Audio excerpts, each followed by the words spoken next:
سے نکل رہی ہے کہ انہوں نے کہا تھا کہ مریم بی بی میری 12ویں کھلاڑی ہے اور مریم بی بی کے ہوتے ہوئے اور رانا ثناء اللہ کے ہوتے ہوئے یہ خاص طور پہ ان دونوں کی مہربانی کی وجہ سے آج ماشاءاللہ آج ذرا تھوڑی سی صبح خاموشی تھی اور آج سب ورکروں میں وہ جان ڈالی ہے انہوں نے.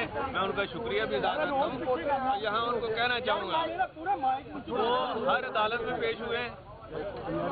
یہ ایک بھونڈی کوشش کر رہے ہیں نا, وہ بالکل ہر عدالت میں گئے ہیں اور 7 عدالتوں کے اندر جو کیس ہیں وہاں گئے ہیں, ہر عدالت میں جا رہے ہیں.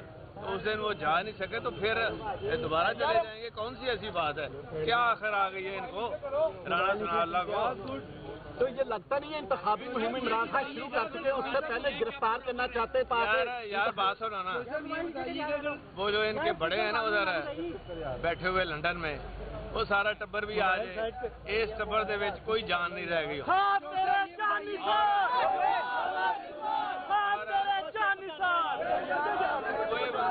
کوئی بندہ میری بات سنو کوئی بندہ ابھی میرے پاس لوگ آئے ہیں وہاں عمرہ کر کے, وہ کہہ رہے ہیں کوئی عورت کوئی بندہ ایسا نہیں ہے جو وہاں عمران خان کے لیے صحت سلامتی کے لیے اور ان کی کامیابی کے لیے دعا نہیں کرتا. اگر عمران خان کو گرفتار کیا جاتا ہے تو پھر کیا رد عمل ہوگا, دوبارہ جیل پر ہوتے ہیں. ان کی جان ہی نہیں ہے, اتنی نہ پولیس ہے ان کے پاس جتنے ان کے ورکر ہیں.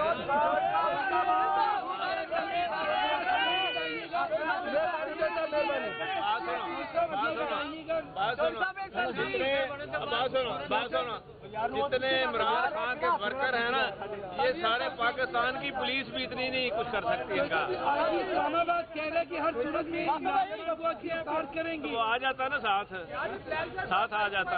اور لاہور والے جو چور بیٹھے ہیں یہاں سنے اس کے جو محسن نقوی اینڈ کمپنی ہے وہ بھی آ جاتی. کیوں گھسے بیٹھے ہیں گھونسلوں میں, آج آگے پکڑ لیں.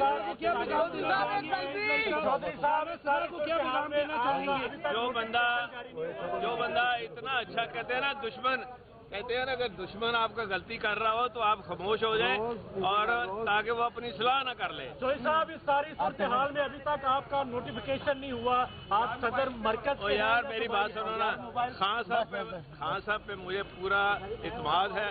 اللہ تعالیٰ اور اس کے نبی کے بعد ان پر بھروسہ ہے, پی ٹی آئی کے اوپر بھروسہ ہے. مجھے کوئی سیٹ بھی نہ ملے, میں نے تو آج سیٹ چھوڑی ہے.